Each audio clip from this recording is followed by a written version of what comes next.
Assalamu alaikum wa rahmatullahi wa barakatuh, and welcome to Ramadan Radio 87.7 Breaking Stereotypes with your host Zainab Zaeem-Sattar.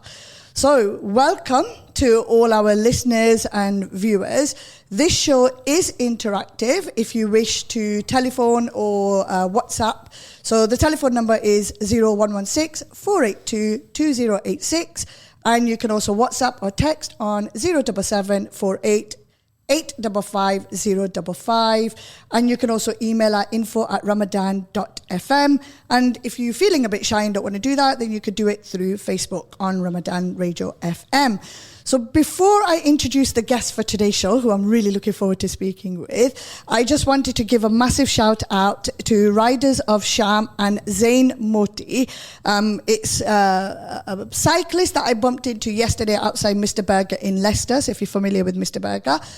They are doing a charity ride, something like Run for 50k or something like that. And he was a bit upset when I said I wouldn't remember his name and I wouldn't remember the group. So here you go, Zain. I did remember, and here's your shout out. Okay, so moving on, who do we have on today's show? So we do have two guests today, and they are in the studio, not by Zoom, and they are Wajida Yusuf and Zahra Khan. Now, before I make their introduction, I just wanted to thank everyone. So thank the listeners and the viewers for tuning in, for my guests for coming onto the show, and also the team at Radio Ramadan, because without them, I would not be sitting here today. So without further ado, Wajida Yusuf. Now, Wajida, I am a bit biased because she is a friend of mine. She has come on my show a few times. In fact, Wajida was my first ever guest on my first ever show. Oh, was I? Yes, you were. Do you remember 2020? Gosh. Was my first show. COVID. We did the half show on a Sunday, and then you came in for a full show about a week later. Yes, I remember. And I remember I was very nervous. And I still am. But, you know, alhamdulillah, I've got over that. So Wajida is into fitness. She is an avid skipper. So today's show is all about the world of skipping. And like I put on LinkedIn, who'd have thunk it that I'd be talking about skipping? But you know what? There's a lot more than just the playground childhood game that we all used to play. She is co-founder of a club called Jump Club, and she is an ambassador for Rush Athletics. So welcome, Wajida. Thank you. And next we have Zahra Khan, who I have the pleasure of meeting for the first time. Assalamu alaikum, Zahra. And she is also into fitness. She's a coach for women and girls as part of a group called Vicky Park Queens. I do like that name. Yeah, Queens. That's right. And she is also co-founder of Jump Club and is very much into her fitness. So what I'm going to do, I'm going to pass over the reins to Wajida, let Wajida explain a little bit about who she is, what she does, and then pass it off to Zahra, and we'll take it from there. Wajida. Yeah, sure. So I started, I've always been into fitness, so I've been training in some capacity for over 10 years now. When I was younger, I used to do karate at CKI, which is very well known in Leicester. And then I stopped doing that when I was 18, went to uni, did all of that, and then after I finished uni I wanted to get back into fitness, so I started to weight train, and then obviously with lockdown happening in 2020, it was a case of how do I keep my fitness levels going, how do I keep healthy, which is so important for us to look after our bodies. So I decided to, well, the only equipment we had with all the gyms and everything closing down, I looked at all the equipment I had, and I had a skipping rope. Now, at the time, all gym equipment, everything skyrocketed in price. So I started in my little garden and started to skip slowly. Initially, it was really hard. You know, it took me ages to get used to it. But then 2 years down the line, because it was April the 1st when I started, Wow. so it's not that long. A 2-year anniversary is just gone. I got really into it, and based on that, here we are. I've now represent Rush Athletics, so I'm a Rush athlete. That's the brand that I use of skipping ropes. That's the brand Zara uses as well.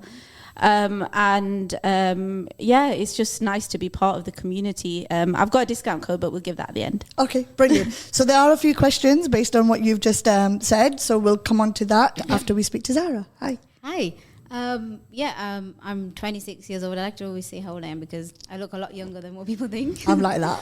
So I'm 26. I've always been crazy about sports in general. I used to always be just so kind of naturally talented, I'd like to say, with basketball, football, tennis, you name it. In PE, I was naturally good at it. I loved it.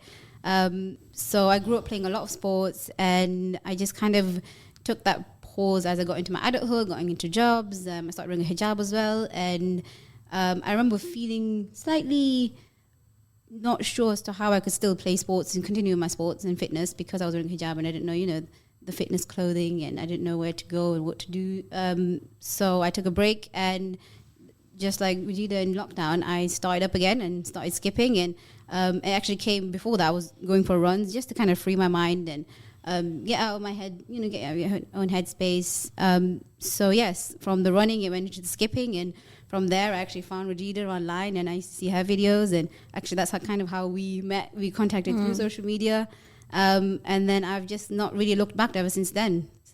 So relatively new friendship as well between the two of you. Yeah, wow. that's right. Because I've been friends with Regina a long time, and she's on my Facebook, on my Insta, my LinkedIn, and every platform that you can imagine. Yeah. But it was when she started putting those posts out, those videos about her skipping and everything. To me, I was just like, wow, because I grew up a tomboy, right? There you go. I mean, the youngest sister out of 3 big brothers, cousins. It was just full of boys. I think that's something that we've all got in common. Yeah. I've got 3 brothers, they're all younger. And it was me and my younger brother. We used to be handing out. So it's kind of the same. Unfortunately, if my brothers are listening, you guys never played with me at all. Mind you, I tell a lie there. One taught me boxing. The other one taught me how to play PlayStation. In those days, we had the Mega and the Atari and all of that. That's what they taught me to play.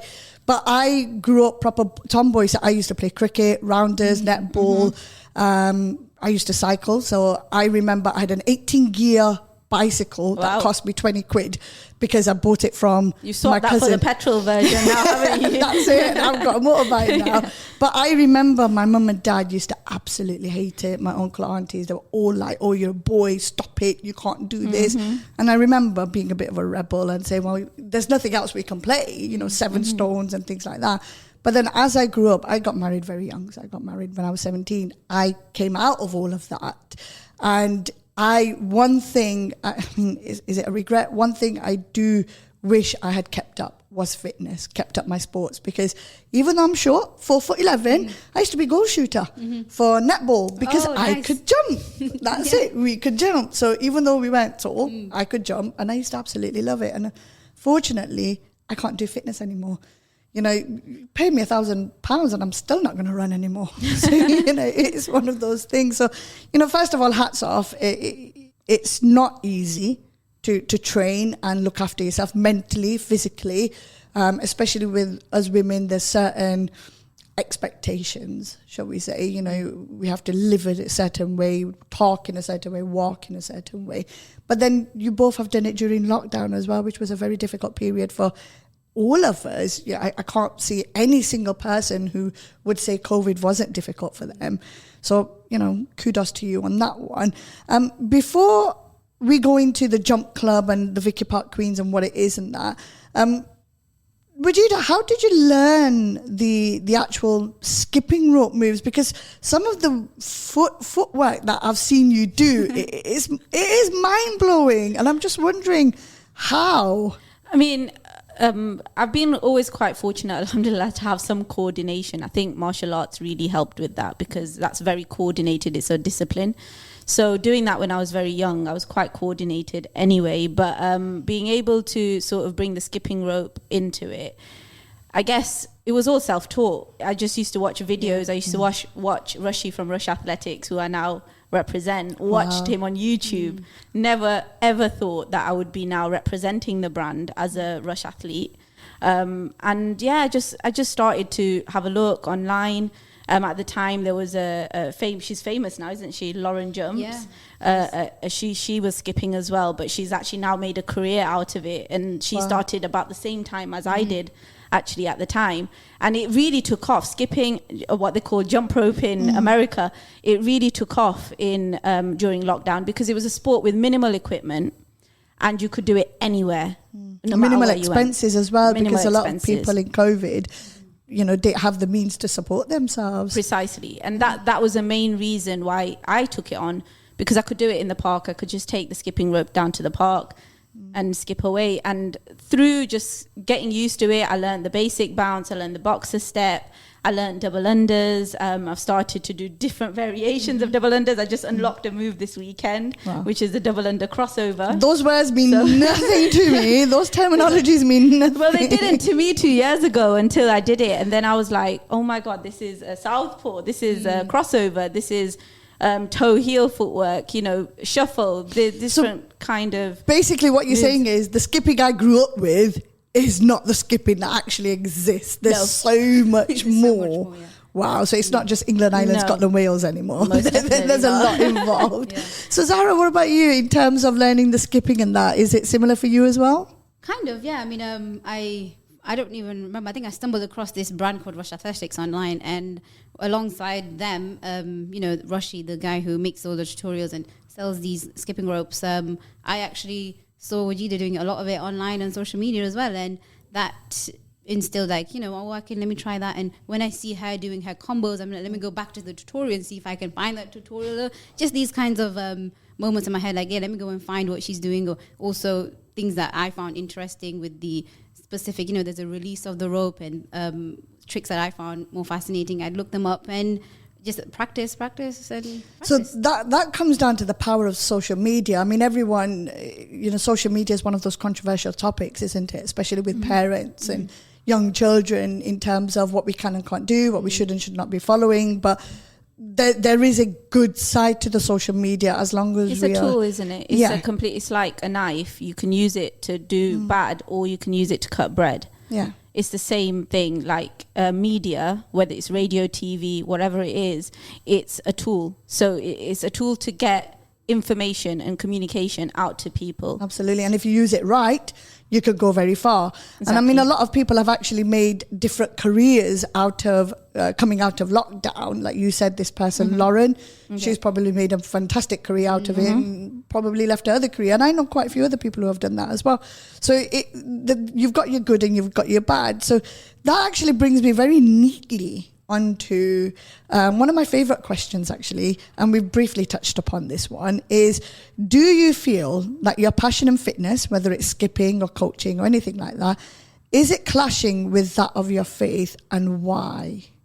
So for me personally, I would say it does in some aspects and it doesn't in some aspects. It just depends on you as a person and your journey, because you've got to remember it's always a journey, isn't it? You've got to do that journey. For me, in terms of fitness, I think it's amana. It is important for us to look after our bodies. It's been loaned to us by Allah. So, it's important to stay healthy and keep fit as much as possible. And this is not just an obligation on men who we feel that are predominantly using gyms. It's an obligation for women as well. And I think one thing I've found, I mean, I'm quite confident to go out, and I'm being empowered by my family, and they're completely comfortable with me going gym or in the park or wherever I want to skip. But I've had many women contact me and say, look, I'm not comfortable in a gym. I'm not comfortable in a park. I have got a garden, however. Can I skip in the garden? I'm like, of course you can skip in the garden. You just need the rope. And then I'll send them the link and the details on how to get the rope. And I say to them, get in touch with me. I'll send you any feedback that you need or whatever you want.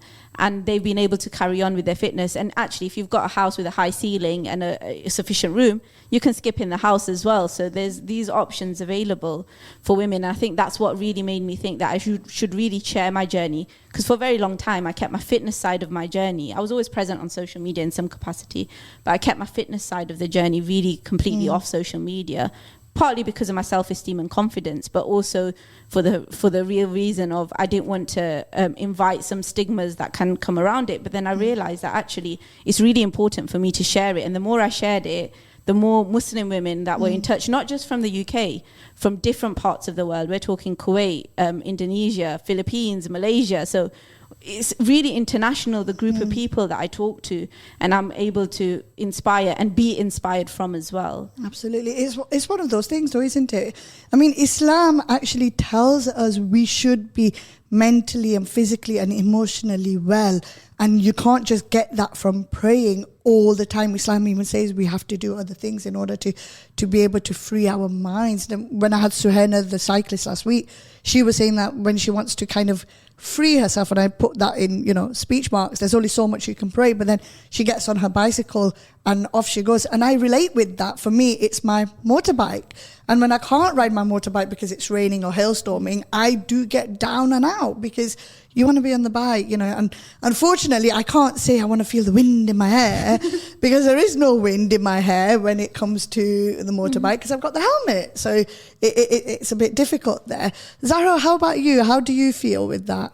Well, funny enough, you know what? When I first, as a kid, I grew up playing sports, and at that age, I wasn't wearing a hijab. So the age that I started wearing the hijab, which was 17, 18, at that period of my life, I stopped going to play sports. I stopped going to do, just family football games we used to play and anything sports related. I stopped because, I didn't see anybody else, any other Muslim women doing it. And I felt uncomfortable almost. Like, I didn't know, like I said, how to dress. I wasn't sure where to go. I wasn't comfortable doing it in public space. I wasn't comfortable playing football now with my family even sometimes, or even just by myself or with friends or anyone, while wearing a scarf. So I just stopped.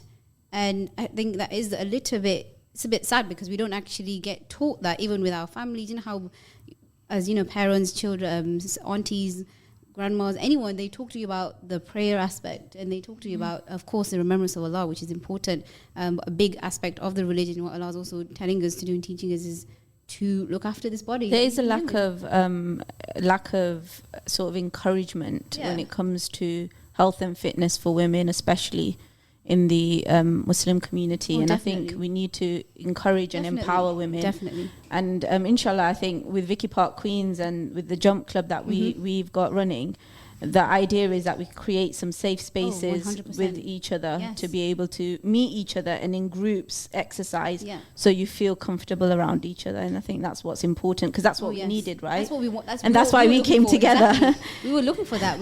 I would have loved to have met you back then when I first started wearing a scarf and know that, okay, look, I've got somebody who looks similar to me, who is familiar to me and, looks similar. And that almost gives you a sense of comfortability, I guess. We can do it together, and she's doing fitness as well, and I can do it as well. And it isn't because I loved it. I've loved it my whole life. I've been crazy about sports. So I'm really very grateful that we've been obviously. I mean, the key thing is finding clothes that were comfortable, right? Oh, so definitely. Obviously, some bigger brands have started doing hijab, but I don't want to promote them because there's many Muslim-owned brands that are doing hijabs that you can wear for sports, so it's breathable. Yeah, I've seen that. Well, the first time I saw it was when I was in, I don't want to say the shop name again, but one of the leading brands in town, and me and my husband, we were just standing in the queue, and I came across the hijab, and I was like, oh, how cool, And my sister-in-law, my husband's big sister, she wants to try and go do a little bit of exercise with a personal trainer or whatever it is. She's looking for like a female one and that.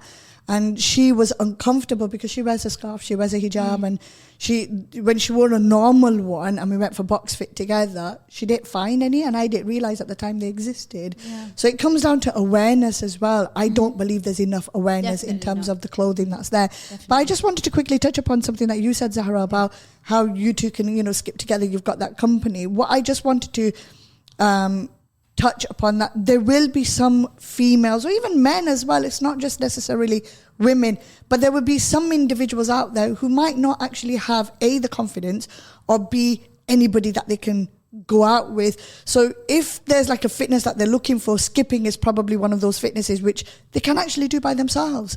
They don't need anyone with them, or if they're feeling uncomfortable because they're in the gym and on their own and they feel like people are going to stare or whatever, again, we don't have any back streets in Leicester, do we? I mean, I grew up in Bolton and we used to have back streets. There's no back streets in Leicester, and I think that's a downside.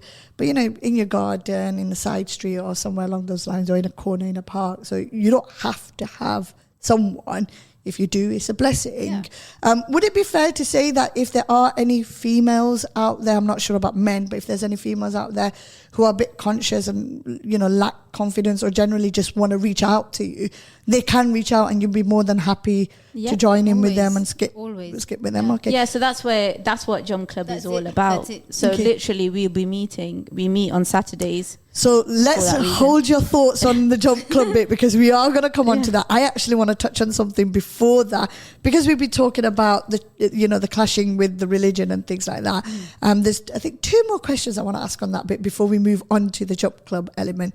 Now, my producer, Akil, he really loves to have an input into my show, so I am going to honour him and put forward a question that he asked me earlier. How do you actually train in Ramadan? So for me, I actually sort of fast throughout the year. So I do the Monday, Thursday Sunnah fast that are recommended.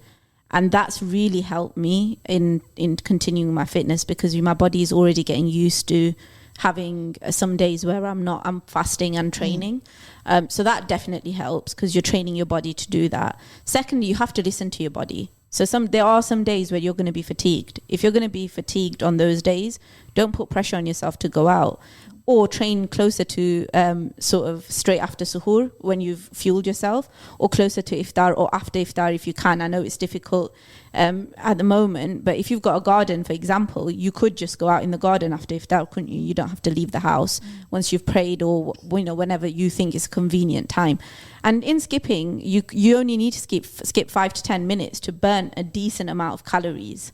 It's one of the best cardios, right, Zara? You know what? Not just that, but you can have so much fun with it. It's not as like running is just doing one aspect of it. You're just moving forward with, like, maybe, for example, personally, like a weight, you're just moving the arms up and down. But with skipping, there's so many different things. So many variations. Multifaceted. You can throw the rope around. You can footwork with it. There's endless amount of things. You just got to look into it. Which is why boxers actually really champion skipping, because there's an element to having that longevity in your stamina, as well as the footwork. And that footwork, I was just about to say, footwork comes but into it. It tackles both, because imagine how many rounds you're doing in the ring and the amount of stamina you need to be able to meet that amount and go that long. So the boxer skip, which is aptly named, it enables you to keep on your feet, keep on your toes, and keep agile and moving around. So I think for me, in terms of skipping in Ramadan or any fitness in Ramadan, is doable, as long as you listen to your body, you fuel yourself right during the times you can eat,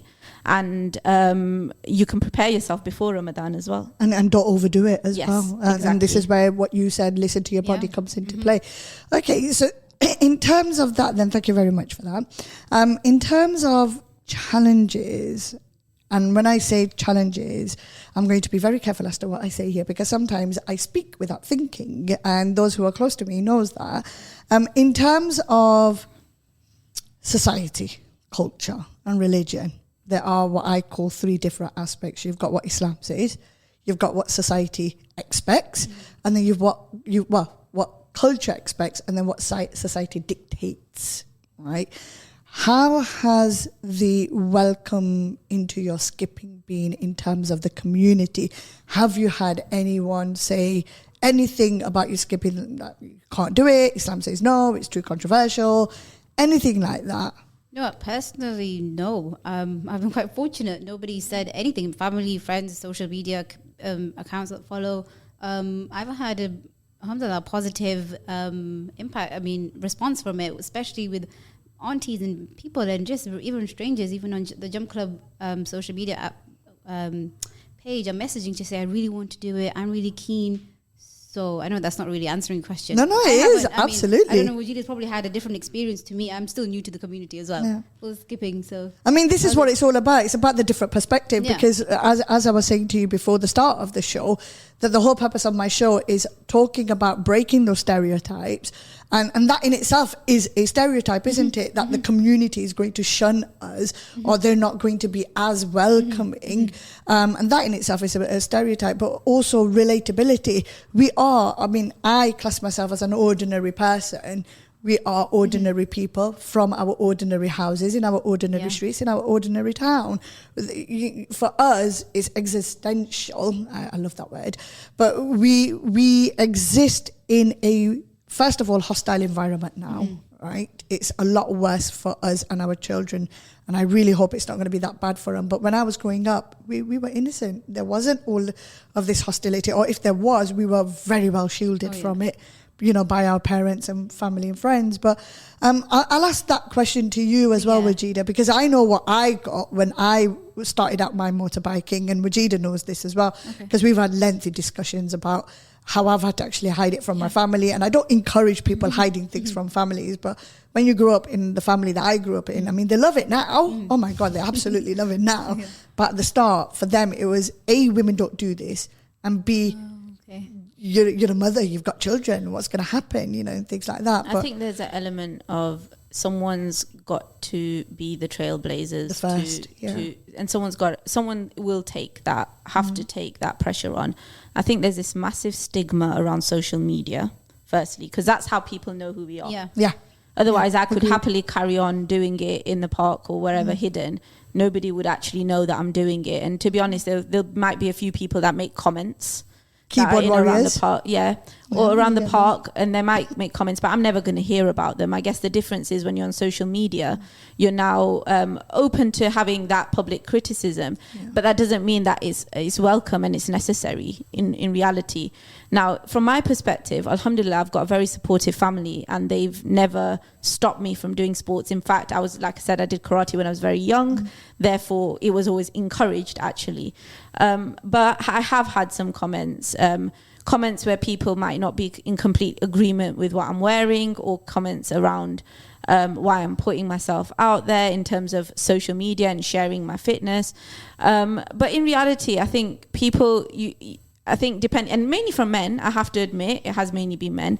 But in reality, my platform isn't for you. So you do not need to follow me or look at my profile. And I think there's many communities that put the barrier on the women from sharing, saying men are going to do this. But actually, the laws of hijab are for everybody. It's not just because you can see the cloth on a woman's head. So actually, just the same as walking in the street where you'd look down if you were walking past a woman and vice versa. Online, it is because it's hidden and you're at home or you're in your own company and nobody can look over your shoulder really and see what you're doing, doesn't mean suddenly the laws do not apply. They apply the same. So the reality is, if it's an account, yes, I might come up on your feed because it's part of the algorithms that social media have. However, you can still swipe past it the same way you would with anything else that you're not interested in. And therefore you can do the same. Whereas Zara, who's interested in it, a female, sees someone like me and connects to me because I look like her, may want to see it, and she is more than welcome to continue and follow and share it. Absolutely. And that's the reality. It's about how things are used. I come back to that. It's a tool. It's about how you use it, and you yourself know whether you should be supporting it or you don't need to support it. In reality, I don't think I've had negativity to the length that I feel that I need to stop. I think the key thing for me was that my family is supportive, and I think there are many people out there in different aspects and different businesses who and different things that they share on social media that do have this stigma when it comes to family.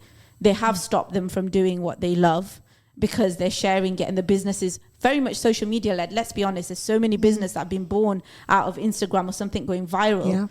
Nowadays, and actually it's not a bad thing. It's an inexpensive free marketing tool, isn't it? And in this day and age, especially the aftermath of COVID, and now we've got the energy prices and everything rising. And it's impressive to see so many Muslim women actually using They've come out a lot. And Muslim businesses using that in order to really push out the sort of messages of their businesses and be empowered, actually. Absolutely. Which is exciting. I'm just going to interrupt here because I've got a massive smile on my face. We've actually got a Facebook comment, I believe it's Facebook comment from Abu Yusuf, who says, "Well done, ladies. As long as you're modest and maintain your haya, then Bismillah, wish you all the best." Jazakallah khair, Abu Yusuf. We do appreciate that, and I know Wajida and Zahra would both appreciate that. And this is a quick message to all the listeners and all the viewers out there. You can, within the realms of Islam, and I've been saying this ever since I've had my show since 2020, as long as what you do is within the realm of Islam, anything is achievable, anything is possible, but you've got to live by the laws of the country that you live in and the laws of Islam. And that's what it comes down to. And this is how it all started off with my motorbike, because, there was a lot of, Wajida knows this, I got a lot of backlash that women are not allowed to ride motorbikes, but they're yet to show me where it says I'm not allowed. And, if you remember, Wajida, I had a niqabi lady who came on my show, and she's she not only is she Hafiza, but also I don't actually know the correct terminology, but she was doing a degree on the Quran Sharif itself. So she knew the whole Quran Sharif inside and out, the full meaning and everything. And she blatantly said it as well, that there's nothing in the Quran Sharif that says. Now, whether that's right or wrong, I don't know. I'm not a muallim, I'm not a scholar. What I will say is, I've done my research. Nothing that says I'm not allowed to. It's a vehicle. It transports me from one place to another, just like a bus would, just like a car Ultimately, would. it's intention, isn't it? Exactly. And I ride with my husband. That's one of the best things. And when he's not around or he's been too lazy, Samir, I will go out on my own, but I am modest. The clothing I wear is unbelievably Well, you have modest. to. You have to protect yourself, because if you fall off, you'll be very much injured. That's it. And you know what? We actually struggle to tell if that's a female on a bike or not. Because I will be like, ooh, I wonder if that's a woman. Okay, there's a plait on the back that's sticking out, but that could be a man with a ponytail. Because sometimes you just can't tell. Isn't that what modesty is all about? Covering yourself. So there is a way to do things without it clashing with Islam. So if you've just tuned in, this is Breaking Stereotypes with your host Zainab Zaeem-Sattar on Ramadan Radio 87.7 FM. And I am here with Zahra Khan and Wajida Yusuf talking about skipping. And like I said, who'd have thunk it? Skipping, one of my childhood games. One of the questions you've already answered was, do you have support system from family, friends? And that's really key. That's very, very key. But for those of you who might feel that you won't get the support, there are people out there who are willing to be that support for you. You just have to take that first step. And like I always say, one of my favorite sentences I like saying to my kids, nothing's going to come falling into your lap. No one's going to come and grab you and take you out of whatever corner you're in and say, here you go. This is for you. You have to go and find it. So if there is anyone out there, then, do reach out. But this now brings me neatly onto Jump Club. So tell us a little bit more about this. So Jump Club came about because I met Zara, and it's something I wanted to do for a while, because so many women used to reach out saying, oh, we want to learn, we want to learn, we want to learn. Unfortunately, I don't have a garden big enough to get all the women in my garden and do it. Inshallah, one day. Inshallah. So I was like, okay, we can organize a certain time. So I started in lockdown when we could meet 6 people in the park, the rules. Yeah. And well, I'm a lawyer. Make sure you stay within the rules. Stay within the rules. And we started meeting in sort of Spinhill Park or Victoria Park. And it did well for a few weeks, but then it sort of pitted off. And then I came across Zara at a charity football match, wasn't it? Yeah, actually it was. It was a charity football match. Yeah. Wow. Yeah. Zara's a great footballer. I mean, we'll come on to that, yeah. But so I met Zara, and then we kind of just got talking, and she said, oh, I'm thinking of doing this. And I said, guess what? I'm thinking of setting up something as well. So we just put some ideas across, and we said, actually, if we meet up on the weekend at a particular time, every week, we want to meet up and help each other anyway. So we're going to be there regardless. And we can just advertise it out to people and say, if you want to join us, no obligation, free of charge, because we're going to be there anyway. Come over with a rope. If not, we do normally have spare ropes. many ropes between us that you can borrow. And you can just give it a go, and we'll help you out. So that's where Jump Club has come from. And we meet generally Saturdays about 11:15, 11:30 at Victoria Park at the basketball court. Which is that in Ramadan as well? So we're not in Ramadan, but planning actually just before the show. Let's do it this Saturday because So potentially this Saturday we just at the moment, based on my advice, we're going by what our body says. Yeah. So if our body is feeling okay, then we'll meet up. Definitely. If we're not feeling right, I think Zara was tired, so this weekend she took a rest. So it's just going by that. But after Ramadan, we will definitely be meeting So up. where would people reach out to? As in, where on social media? Is it called Jump Club on Instagram? And Yes, it is. It's jumpclub.leicester for the Leicester one. Okay. So now, just to clarify for all our listeners out there, this Jump Club, is it only for women or is it mixed? To be honest with you, generally it's only women that actually come, to be honest with you. Or if there has been males, but they're dropping their daughters off, or they bring the little child and sort of they've in the kind of left us with their children. So it's generally mainly is women that actually attend. And let's say if a man was listening to our show and he decided he was inspired and wanted to come to the jump club, would you then be able to accommodate, maybe have them separate away from the ladies? Yeah, so we can, because the park's so big, you can actually just separate as far as possible to make everyone feel comfortable. Yeah. There you go. So modesty in play again there. So there are ways, you know, there's that famous saying in it, where there's a will, there's a way. And at the end of the day, it does come down to intention. It comes down to your intention and the modesty element of it as well. So that's talking about Jump Club, which is co-founded by both you, Zahra, and Wajida. But Zahra, I understand that you're actually a coach for Vicky Park Queens. Can you give me a bit more info on that? Well, Vicky Park Queens is founded by this lady called Amy. She's also runs a platform called This Fan Girl. So that's the whole platform around, women in football, and a whole network for that. That's a whole separate thing. But she founded this team and made this team called Vicky Park Queens. And they basically were looking for They were looking for a space to play football. That's all it was.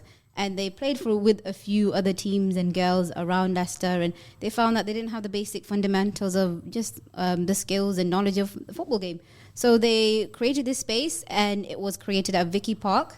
So we basically train every week on Tuesdays, 7:30 till 8:30, and we do a few drills, practice a few skills, and then play a game at the end of the session.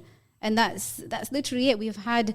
It's such a casual football session, so we have so many women drop in and out, and you can come when you want. You don't have to come when you can't come, and just have a space to learn a few skills, develop your skills, play a football match with a whole bunch of women that want to play, meet new people, socialize with them. That's actually how I found it. I started playing with them last year just after Ramadan. I started playing with them, and a few things took a turn a different way, and our coach actually had to move on to do other things. So that's where I kind of stepped in and said, I have ideas. I love to play football. Let's try these games. And then Amy was like, why don't you just take over? You can just be the coach. You can, with help, they actually funded my course to become qualified. So I'm a qualified football coach now.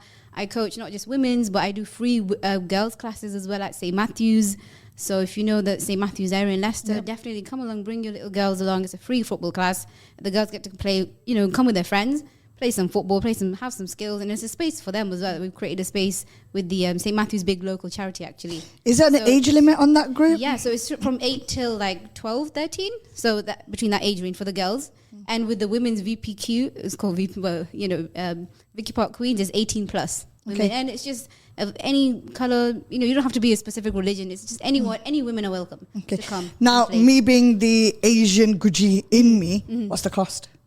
Oh, well, there you go. The first class is free. You get a first free taster session. If you enjoy it, you really like it, come along. You can pay £4 every week when you want to just drop in. You can even pay like a whole block booking if you want to. You block pay your sessions. And we even have our own kit. We play like monthly games at Goals. We play at Water Goal. We play at different venues around Leicester. We just play against each other, like football matches against each other. We have training as well on Tuesday and Sunday. So we practice our drills and skills. And you could tell I put Zahra on the spot then when I said what's the cost. Well, there's a free first class if you ever feel like coming along. And trust me, me being a woman who was the only one, actually maybe the only other one wearing a scarf, everybody else was, of course, from different backgrounds. But you wouldn't believe, they are unbelievably the most friendliest women out there, where they make you feel so welcomed that you feel like you're a part of them from the get-go. It's important to build those bridges as well. Absolutely. Different communities in Leicester. Definitely. That's it. You don't have to feel so intimidated if you look a certain way, because I felt like that. But trust me, this group of women, you will feel as comfortable as ever, and you'll just have a good time. We'll have fun. I still want to continue with this discussion, but before we do, we've had another Facebook message. Shifa Chachia, I hope I've said that correctly. Alhamdulillah, very interesting ladies. Nice to see young Muslimas involved. Well done. Jazakillah so much for that, Shifa. I'm sure our guests appreciate that. And you know what? I'm going to really appreciate that, because I don't feel young. I'm in my late 30s now, but I will take that. Forget your late 40s, darling. I'm about to turn 40 here. I've got a couple of months left and I'm hitting the big 40. But as as I always say, life starts at 40, so I'm not complaining age here. is just a number. I don't even That's think it. about it. I mean, I'm just honoured she's called us young. Look, you know what? I'm feeling really old right now because I've had toe surgery on both my feet and I'm limping and I've worn some really weird slippers and I can't walk. And oh my God, Hey, my you daughter. won't believe what is in fashion right now, and I know that some people are walking around them for fashion's sake. So you look great. I'll take that. I'll take that win because you know my daughter, my 13-year-old Mahadia, cannot stop laughing when she sees me walking up those stairs. And I looked at her and I said, "Is this what Islam teaches you?" And she looked at me wide-eyed and she went, "That's not fair." And I went, "Well, 1-0. 1 to mum, 0 to the child," and I walked off. But yeah, she's finding it hilarious. So one thing that's really coming out from the shows that I'm doing, because sometimes it's really difficult for me to see if anyone is listening or if I'm getting traction. When I get comments like this, it really pleases my heart. It heartens me because I know that there are people out there, like you were talking just now, Zahra, about how the women in football, they're quite welcoming. And Wajida, you mentioned as well that a lot of women reach out to you.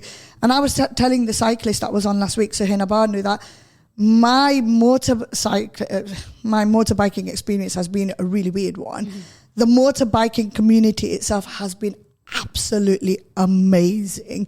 I'm still yet to come across, and I keep banging on about this because I'm hoping one day someone will listen to my show and come forward, but I'm still yet to come across another Muslim female biker in England that will, ride with me. And there is one in Bolton. She no longer rides, but she used to ride a 125cc. And she's a lot older than me now, so she's... See, now you're speaking jargon that I don't get. We don't know anything about 125cc is a piddly little... And I don't want to say piddly or little, but yeah, it's not as fast. But I ride an 1100cc, and what you need to know about that is it goes rum rum. It's very fast. Yeah, it's very fast, alhamdulillah. And I have to be very careful when I ride it because it is literally a feather touch on the throttle. Oh, wow. And my husband rides a 600, and my eldest son rides as well. So we are a bit of a biker family. But there was one lady I came across on TikTok, and she's actually hijabi, and she rides a motorbike, and I think it's a 125cc. And I've reached out to her, and I've had nothing. I've had absolutely nothing. And that's fine. She might not have come across my message. She might not be interested. That's completely fine. But for me, I actually don't have another Muslim female to ride with. Because you picked an expensive habit. Okay. All right. I'd love to join you. Inshallah, years ago. Yeah, first time I've ever heard of, Muslim hijabi woman. Well, I don't wear a scarf. I'm not a hijabi. Muslim woman, but so. I remember when Zainab used to come and to the coffee shop because up the road, and she at the time she just got her license, and she was so scared to go on and off her bike. Oh my God, because my bikes have always been taller than me, and I unfortunately used to rely on the hubby to move the bike and maneuver the bike for me, but because he's nice height and that, my biker mates, they don't have to analyze the roads. I have to analyze, will my foot go there? Can I stop here? I mean, Evington Road is the worst. That's fair. Evington Road is so bad because the floor is not level. Yeah. So whilst they can just park up anywhere,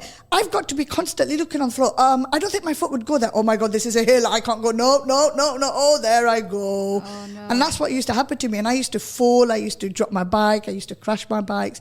But now I've got a cruiser, and I'm happy with the cruiser because it is 1100cc.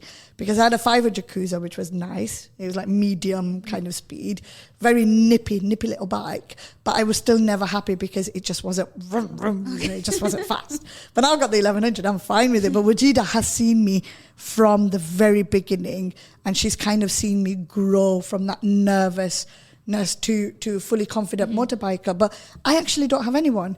And when my husband accidentally, and I do that in speech marks, apply for a job in Spain and started off for 8 months, it was supposed to be a permanent move, I had no one to ride with. And what I used to do was, because all my family's up north, I used to actually take my bike out, used to ride, and then I used to come onto Evington Road, go inside, grab a coffee, and when I'd be sitting outside, people would stare at me like I was weird. And I'd be like, well, why are you staring at me? I'm only doing what my passion is.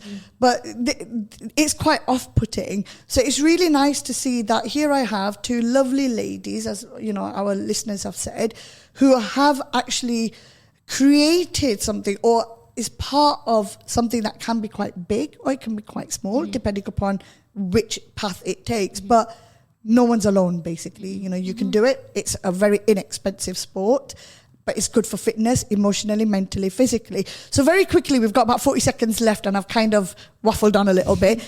10 seconds on each. Do you have any tips for any listeners or viewers that can help overcome their fears or lack of confidence, Wajida? Firstly, get in touch with us. You can buy a rope from Rush Athletics, and if you use my code JWEDA10, which is JWEDA10, you'll get 10% off as well, and you can get yourself a rope relatively cheap and enjoy it. Brilliant. Zahra, about 10 seconds. Just messages, get in touch, and we'll make you feel as comfortable as ever, because we were once in your shoes. So don't overthink it. Just come to us. Jazakallah so much. Thank you.